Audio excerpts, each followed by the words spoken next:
ఆ ఇంపాక్ట్ అతన్ని 2020 ఎలక్షన్లో మళ్ళీ అధికారంలోకి తీసుకురాగలిగింది. దాని ఇంపాక్ట్ ఇక్కడ అప్పుడు కూడా భారతీయ జనతా పార్టీ ఘన విజయం సాధించినప్పుడు ఢిల్లీలో ఫెయిల్ అవ్వటమైంది. అప్పుడు కూడా 2020 అప్పుడు అమిత్ షా వ్యూహం ఫెయిల్ అయింది. ఎందుకంటే ఫేస్ చూపించలేకపోయారు ఎవరిదనేటటువంటి, అక్కడ దెబ్బతిన్నారు.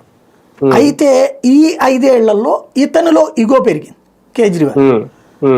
ఈ ఇగో ఎట్లా వచ్చేసిందంటే ఇక నన్ను ఎవడు ఓడించలేడు అన్న ఇగోతో పాటుగా ఈలోపు పంజాబ్ విజయం తీసుకొచ్చినటువంటి అహంకారం కావచ్చు, ఈలోపు తనని కేజ్రీవాల్ని ఇప్పుడు నాబోటోళ్ళం కూడా అభిమానించేవాళ్ళం. ఎందుకంటే ఒక సాధారణ ప్రైవేట్ ఉద్యోగి, ఒక సాధారణమైనటువంటి టీచరు, ఒక సాధారణమైనటువంటి వ్యాపారస్తుడు, వీళ్ళని తీసుకొచ్చాడు రాజకీయాల్లో, ఎమ్మెల్యేలుగా పెట్టాడు, గెలిపించాడు.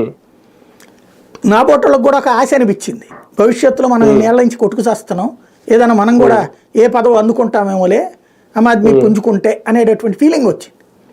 ఎందుకంటే ఆమ్ ఆద్మీ సాధారణ ప్రజల నుంచి ఎదిగారు, ఎమ్మెల్యేలు అయ్యారు. 2020 కూడా అట్లాగే చేసుకొచ్చాడు అతను. చాలా మందికి ఆశలు రేకెత్తించాడు అతను. దేశవ్యాప్తంగా విద్యావంతులు మనం కూడా రాజకీయాల్లోకి రావచ్చు, వ్యాపారులు, పారిశ్రామికవేత్తలు, వీళ్ళంతా.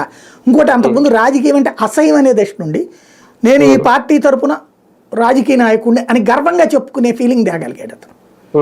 అది అతనికి ఫెచ్చింగ్, మిడిల్ క్లాస్లో కానీ ఎబో మిడిల్ క్లాస్లో కానీ. పూర్కి అక్కడ సంక్షేమాల వల్ల ఫెచ్చింగ్ అయ్యాడు. 3 వైపుల నుంచి సక్సెస్ కావడం, దానికి తోడు ప్రభుత్వం పాలన సక్రమంగా చేసుకెళ్ళడం అతనికి సక్సెస్ అయింది. ఇది అతనిలో ఇగో తీసుకొచ్చి ప్రధానమంత్రి పదవికి పోటీ పడే క్రమంలో మోడీని టార్గెట్ చేస్తూ